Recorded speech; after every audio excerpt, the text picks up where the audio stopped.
এই কপৌশালৰ অৱস্থা দেখি খুবেই বেয়া লাগিল। ইমান বৰষুণ দিছে বাহিৰত, ইহঁত দুটাই জিৰণি লৈছেহি আমাৰ বাৰান্দাত।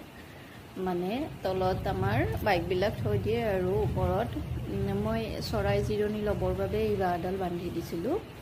এয়া মতা বাঁহডাল কপৌটো যে পৰি আছে, আৰু এইফালে ষ্টিলৰ এইডাল দিছিলোঁ কাপোৰ শুকুৱাবৰ বাবে।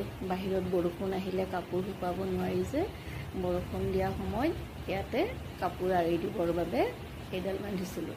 আজি ইমান বৰষুণ দিছে, বৰষুণত ৰ'ব নোৱাৰি চৰাইহালে ইয়াতেই জিৰণি লৈছে। মোৰ দেখি খুব ভাল লাগিছে।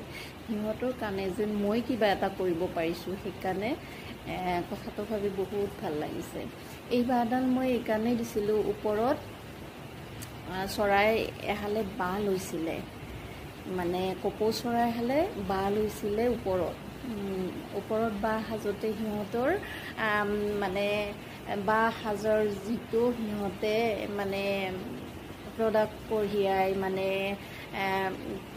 গছৰ সৰু সৰু ডালবোৰ বাঁহ সাজিবৰ বাবে যে কঢ়িয়াই ন, তেতিয়া সিহঁতৰ তলৰ পৰা ওপৰলৈ উঠি যাবলৈ বহুত কষ্ট হয়। সেইবাবে মই কি কৰিছিলোঁ, এই বাঁহডাল বান্ধি দিছিলোঁ। সিহঁতে যেন আধাখিনি ইয়াতে ৰেষ্ট কৰি আকৌ ওপৰলৈ কোণাটোত, মানে প'ষ্টৰ কোণাটোতে বাঁহ লৈছিলে, সেই প'ষ্টৰ কোণাটোলৈকে সুন্দৰকৈ যাব পাৰে। সেইবাবে মই এই বাঁহডাল বান্ধি দিছিলোঁ চৰাইহালৰ সুবিধাৰ্থে।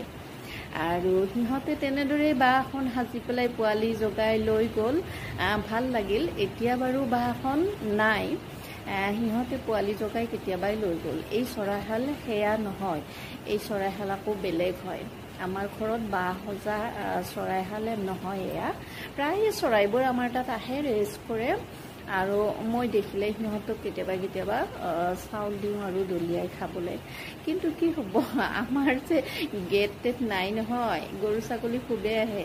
সিহঁতক দিয়া চাউলবোৰ গৰু ছাগলীয়ে ভক্ষণ কৰে, সিহঁতে আৰু খাবলৈ নাপায়েই। সেইবাবে প্ৰায়ে পিছফালে দিওঁ, আগৰ ফালে আৰু সিহঁতে খাবলৈ নাপায়, গৰু ছাগলীয়ে খায়। সেইবাবে মই পিছফালে দিওঁ বেছিকৈ। এতিয়া চৰাইহালে বাহিৰত বৰষুণ দি আছে কাৰণে সিহঁতে ইয়াত ৰেষ্ট কৰিছে। সিহঁতৰ জীৱনটো সঁচাই বহুত কষ্টকৰ। ইমান বৰষুণত তিতি তিতি সিহঁতে যে গছৰ ডালত বাঁহ সাজে নহয়,